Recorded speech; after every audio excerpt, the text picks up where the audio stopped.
Hey, Scott from MyGrowthRings.com here, and yeah, once again, here is in my sister's basement.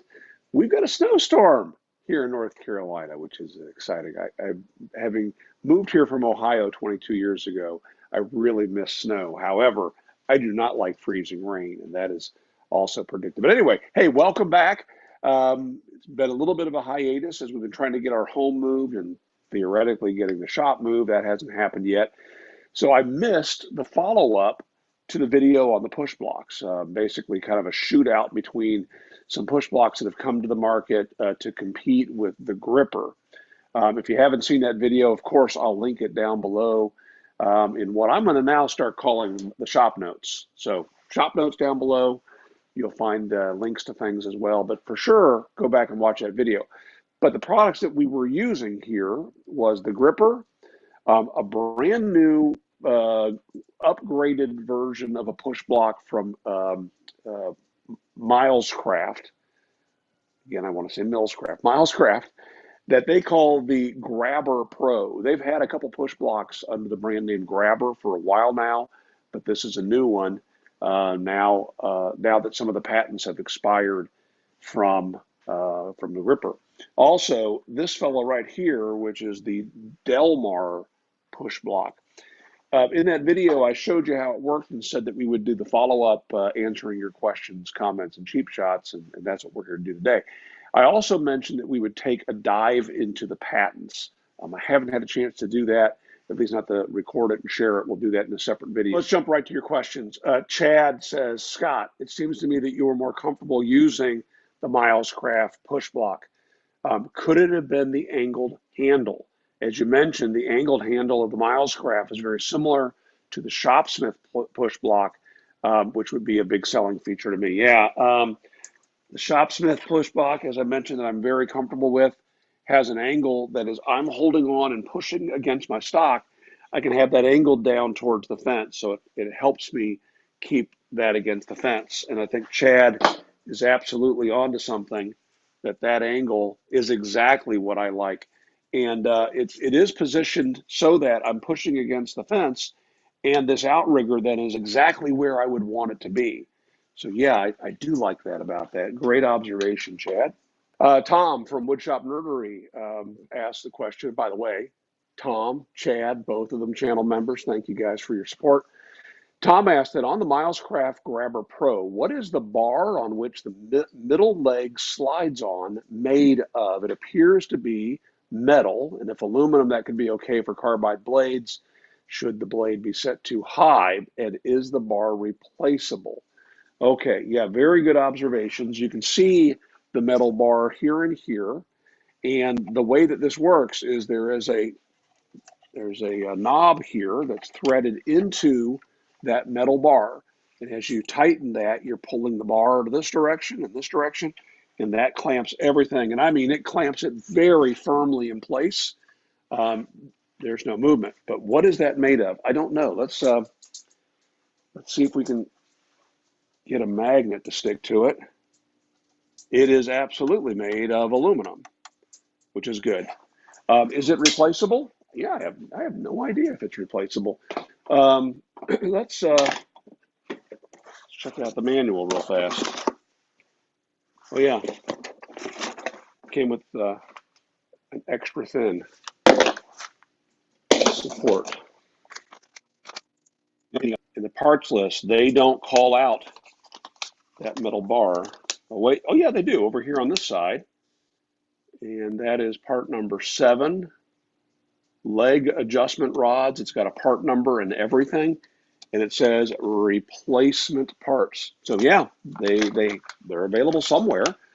So that's great. Excellent observation as always, Tom. And then what kind of grip do they have if the board is dusty? They have worse grip than when the board is not dusty. Yeah, I mean that's definitely a thing. I mean this one you can see has got some big old treads on it. That's the Grabber Pro. Um, this one has more like tank treads on it. This is the Grr-Ripper, and this one also has a very similar, although not quite as aggressive. Um, I was playing around with this the other day, Again, get that wheel out of the way. Adjust this. This one is threaded, which is, again, kind of odd. So let's separate these. I'm going to just try to push this across stock. Let's feel that. not, not a lot of resistance there. Oh gosh, yeah, that's got a great grip to it, as does the gripper. So I would say the grabber and the gripper have good traction, but throw dust on those things, and you're going to have some problems. So I think the message here is keep the dust off. That would make sense, wouldn't it? Now, as for comments, Philip commented, spooky. I rarely take my saw guard off. I could see a situation after making a bunch of cuts where the grabber, with the grabber, and then wanting to make just one more cut and saying to myself that I don't need a blade guard, and seeing the grabber over in another corner of the shop. What the heck, just this one cut. It's funny, I was having a conversation with my granddaughter yesterday. You can't hardly see it now, but I cut my thumb with a blade doing something that my brain said, you shouldn't do this, Scott. And then my intellect said, oh, it's not going to hurt doing it just this once. I find that anytime I find myself saying that, I should stop immediately. And yeah, the whole idea, those cuts could absolutely be made with the upper saw guard if I was using my jig, Jack the Stripper, as I call them. I'm going to link to that video too. It's easy to make. It makes super accurate rip cuts, and I can use my upper saw guard. So another part that I took off of the grabber that I'm not even sure that I shared with you is this little part right here that can screw on to the back and help you push your stock past the blade, especially if you're talking about stock that otherwise might be a little slippery. You can put this on, and it is plastic and replaceable, so in a sense it's sacrificial. There we go. And that is an optional accessory, or something like that is an optional accessory with the gripper, but it came with the grabber. Let me give you my gut feeling on these things. Everyone knows the gripper works. The gripper works great. The gripper out of the box comes with the ability to hold the stock down and to move the center section to be sure that you're clearing your blade. It also has this little outrigger that can extend down to the table beyond your stock to support your stock, especially as you're cutting a very narrow piece where you wouldn't otherwise have a lot of support for the gripper itself. In the video, I didn't have that attached, and there were people that commented upon that. Yes, it does in fact come with that as part of the standard offering. I mentioned on the grabber, I mean, I did use that on the grabber. I didn't take it off because the darn thing came right out of the box just like this. I mean, that was the setup. I actually filmed about 20 minutes of setup to show what it takes to do this, and decided not to use that footage. But both this and the Delmar came out of the box ready to use. I may have had to add that, come to think of it. Anyway, the gripper took a lot of assembly. I was really surprised by that. But you have to assemble the handle onto this as well. Onto the words are hard. Uh, you had to assemble the handle on there, and you have to assemble this center section that is movable. And that's simply a matter of feeding these little proprietary nuts down into the slot there. And you can see there are some flat nuts inside of there as well. I was kind of surprised. It probably 15 minutes of video footage getting this darn thing assembled. So the Delmar did come out of the box without the outrigger attached, but otherwise was assembled. But here's the thing that's different about the Delmar. I mean, it's different in so many different ways. It's different in that doesn't adjust up and down.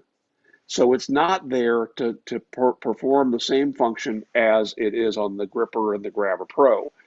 This is designed to sit on the stock and to allow you to have a little more friction if you're using wider stock.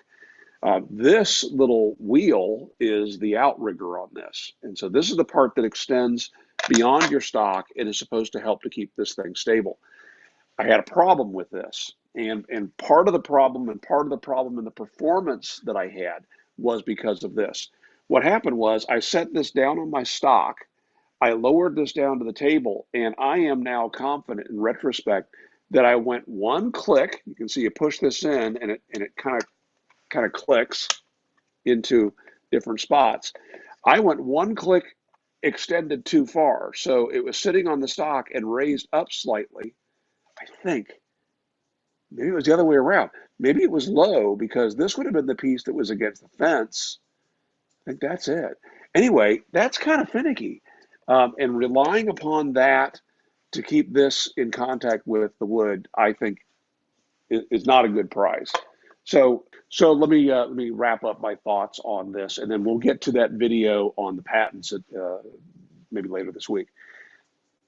I don't like this one. I don't like the Delmar. I have a plan for it. I actually got authorization to return it to Amazon because I purchased it through Amazon, but then decided no, I'm not going to return it. I have a thought, and we'll share that in the future. But I don't like it, especially as compared to these others. Um, who doesn't like the gripper? The gripper's great. The gripper's expensive. The accessories for the gripper are vast, and I would say if there's an accessory that you particularly like and you're thinking, "Gosh, I could use that a lot," then go ahead and go with the gripper. It's a proven tool. The fact that the handle doesn't angle is my preference, and your decision is up to you. You can offset this slightly to get a little bit of an angle that might be a more natural grip. And they have another accessory that, of course, they'll sell you that also affects how you can move the handle and so on. But yeah, for my money, I am going with the Grabber Pro. I just think that it brings so much more to the party. It's larger, and I like everything about it. There are times where a smaller push block type of thing would be handier, I think, than the big Grabber Pro. But then I'm going to jump back to the Shopsmith push block. Hey, while we're dealing with this little hiatus here, don't forget there's a bit of a back catalog of videos that perhaps you've missed. So check those out on the channel. Stay in touch on the communications tab because I'm sharing things there as well, and we'll get back to it here real soon. Make it a great day.